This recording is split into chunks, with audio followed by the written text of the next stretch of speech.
দিনাজপুরের বোচাগঞ্জে রবিবার সুইজারল্যান্ডের সহযোগিতায় ডেমোক্রেসি ওয়াচের বাস্তবায়নে বেসরকারি প্রতিষ্ঠান আস্থা নাগরিক প্ল্যাটফর্ম ও অন্যান্য স্টেক হোল্ডারদের সাথে যুবকদের হুইসেল ব্লোয়ার হিসাবে অন্তর্ভুক্তিকরণ সভা করেছে।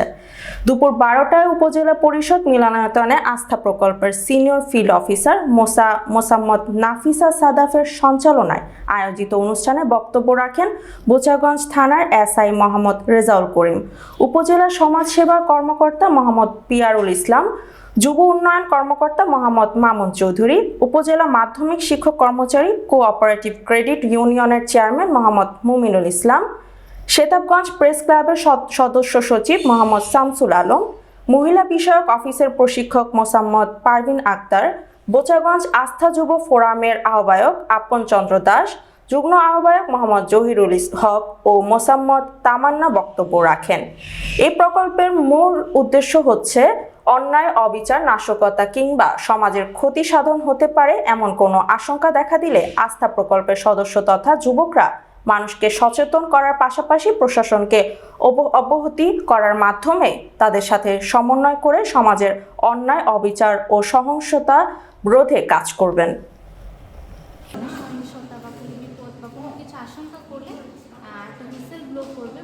মানুষকে সচেতন করবে, পাশাপাশি প্রশাসনকে অবগত করবে, তাদের সাথে সমন্বয় করে তাদেরকে তথ্য দেওয়ার মাধ্যমে তারা সেই সহিংসতা রোধে কিছুটা হলেও সহায়তা করার চেষ্টা করবে। আমি অত্যন্ত গর্বিত যে এই অনুষ্ঠানটা আসতে পেরেছি। আইডেন্টিফিকেশনটা খুব দরকার, কারণ আমাদের যে বর্তমান অবস্থা, আমরা যে সমস্যায় পড়েছি, একটা মানুষের যদি আইডেন্টিফিকেশন না থাকে তাহলে সে হেনস্থ হতে পারে। আস্থা প্রকল্প যে কাজগুলো করে যাচ্ছে এটা মূলত সচেতনতা বৃদ্ধিমূলক কাজ, যেটা যে কোনো কাজকে সুন্দর এবং সুষ্ঠুভাবে পরিচালনার জন্য অতীব জরুরি।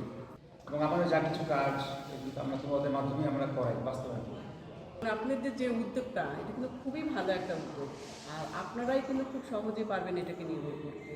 তো আশা করব আপনারা যে আশা নিয়ে কাজে আসছেন, আল্লাহ আপনাদের মনে আশা পূরণ করুন। বর্তমানে সবাই যুব সমাজের উপরে, যুবকদের উপরে সবার আস্থা। এই স্টুডেন্টরা এটা ভালো কথা বলে বা এদের কথাগুলোর ভেতরে মানুষের আস্থা আছে। সেই আস্থাটা আপনারা যে ইনফরমেশনগুলো দেবেন এটা যেন সঠিক হয়। বৈশাখ জ্যৈষ্ঠ মাস পর্যন্ত পানির খুব সমস্যা, ছোট একটা বিষয় নিয়ে একদম মাথা ফাটায় দুই ভাগ করে ফেলেছে এবং বাচ্চাদেরকেও সচেতন করেছে। সেনাবাহিনীর সাথে দেখা